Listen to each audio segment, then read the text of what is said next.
Praise the Lord. I greet you very good morning. In the precious name of our Lord and Savior, Jesus Christ, మన ప్రభువును రక్షకుడైన యేసుక్రీస్తు నామములో మీ అందరికీ శుభాలు తెలియజేస్తున్నాను. ఎలా ఉన్నారు మీరంతా? బాగున్నారా? ఈరోజు దేవుని వాగ్దానం ధ్యానం చేద్దాం. ద్వారములు అతని ఎదుట వేయబడకుండా తలుపులు తీసెదను. హల్లెలూయా. క్రీస్తు ప్రభువారు సర్వాధికారి. ఆయన మన జీవితాల్లో నూతన ద్వారాలు తెరుస్తారు. బైబిల్ సెలవిస్తుంది, దేవుడు ఆకాశ ద్వారాలు తెరిచి మనల్ని ఆశీర్వదిస్తారని, తృప్తిపరుస్తారని. జాబ్ విషయంలో, ఆరోగ్య విషయంలో, మ్యారేజ్ విషయంలో, బిజినెస్ విషయంలో, స్టడీస్ విషయంలో దేవుడు మీ కొరకు నూతన ద్వారాలు తెరుస్తారు. దేవుడు తెరిచిన ద్వారాలు ఎవ్వరూ కూడా మూయలేరు. ఆయన మూస్తే ఎవ్వరూ కూడా తెరవలేరు. దేవుడు ఎవరి కొరకు ద్వారాలు తెరుస్తారు? బైబిల్ సెలవిస్తుంది, తట్టుడి తీయబడును అని. ఎవరైతే దేవుని దగ్గర ప్రార్థన చేస్తారో, విసిగిపోకుండా, అలిసిపోకుండా, విశ్వాసంతో, పట్టుదలతో ప్రార్థన చేస్తారో, దేవుడు వారి కొరకు నూతన ద్వారాలు తెరుస్తారంట. యేసు నామమున ఆయన చిత్తానుసారముగా చేయబడే ప్రార్థన దేవుడు అంగీకరిస్తాడు.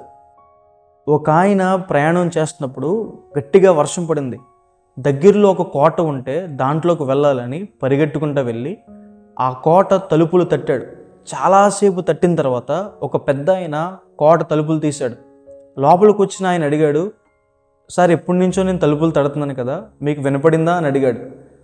ఈ పెద్ద ఆయన అన్నాడు, బాబు నాకు ముందే వినపడింది, అయితే ఇక్కడ కొంతమంది పిల్లలు నన్ను ఆట పట్టించడానికి తలుపు ఒకసారి కొట్టి అలా వెళ్ళిపోతూ ఉంటారు. నిజంగా అవసరం ఉన్నవారు, నిజంగా సహాయం కావాలనుకున్నవారు తలుపు తీసేదాకా తడతారన్న విషయం నాకు తెలుసు. అందుకే నువ్వు కాసేపు కొట్టేదాకా వెయిట్ చేసి అప్పుడు తలుపులు తీశాను అని చెప్పాడు ఆ పెద్ద ఆయన. బైబిల్ సెలవిస్తుంది, తనకు నిజముగా మొరపెట్టు వారందరికీ దేవుడు సమీపంగా ఉన్నాడు. మనం విశ్వాసంతో ప్రార్థన చేసినప్పుడు దేవుడు మన కొరకు ద్వారాలు తెరుస్తాడని. రెండవదిగా, ఆయన కొరకు ఎవరైతే సాక్షులుగా బ్రతుకుతారో వారి కోసం దేవుడు తలుపులు తెరుస్తాడని. ప్రతి చోట దేవునికి సాక్షిగా బ్రతికే వారి కోసం దేవుడు ద్వారాలు తెరుస్తాడు. నీవు నా నామమును ఎరగను అనలేదు కాబట్టి నీ కోసం తలుపు తీస్తున్నాను, ఎవ్వరూ కూడా దాన్ని మూయలేరు అని ప్రభు చెప్పారు.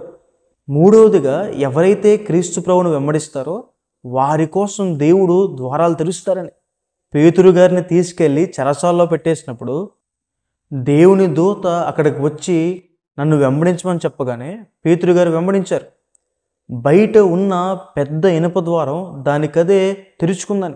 ఈరోజు మన జీవితాల్లో కూడా మనం దేవుణ్ణి వెంబడించడం మొదలుపెట్టినప్పుడు దేవుడు మనల్ని ప్రతి విధమైన బంధకాల నుంచి, కీడుల నుంచి బయటికి తీసుకొస్తారు. మన కొరకు ద్వారాలు తెరుస్తారు.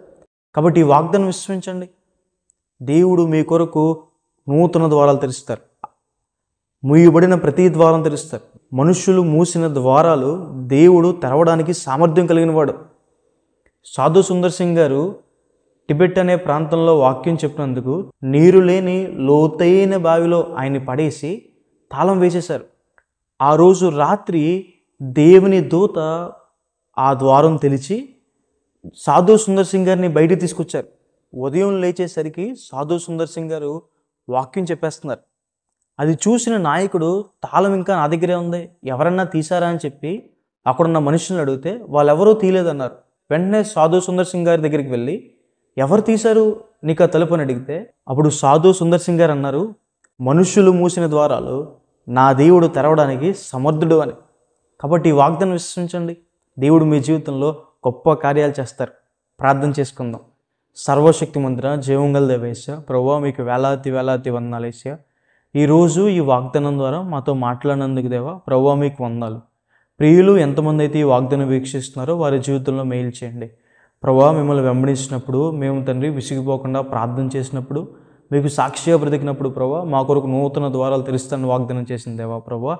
ఆరోగ్య విషయంలో ప్రభువా, వ్యాపార విషయంలో, వివాహ విషయంలో ప్రభువా వారి కొరకు నూతన ద్వారాలు తెరవండి. మూయబడిన ప్రతి ద్వారం తెరవండి. గొప్ప కృపను అనుగ్రహించమని యేసు నామమున అడిగి వేడుకుంటున్నాను తండ్రి. ఆమేన్.